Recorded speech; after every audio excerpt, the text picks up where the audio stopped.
Adakah air liur basi itu najis? Air liur basi najis ke tak? Air liur basi najis, kerana dia bukan air liur. Yang tidak najis air liur kita.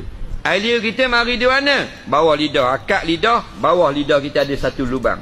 Balik kanan tengok kot cermin. Tak payah pecek dia keluar semua kot tu. Akak lidah bawah tu.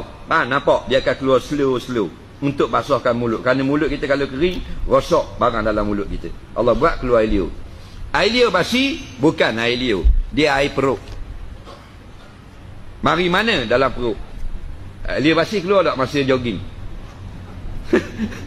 Air liur basi tak keluar tak masa kita duduk main komputer? Tak ada kan tengah main Facebook ni lah air liur basi. Faham tak? Tu bengong namanya.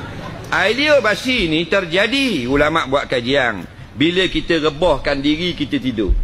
Kita tidur gini. Bila kita tidur, dalam perut kita ni usus besar, dia ada air yang banyak. Air mana? Ni air kita minum, air apa semua campur duduk dalam tu. Semua najis belaka. Ni tangki indah water belaka. Faham? Najis. Bila kita tidur, dia akan mengalir. Ada orang dia mengalir sampai keluar di mulut. Ada orang sampai ke tekak saja dan tak keluar di mulut. Lepas tu tak semua orang keluar air basi. Air basi ni biasanya orang perempuan lah keluar air basi. Dah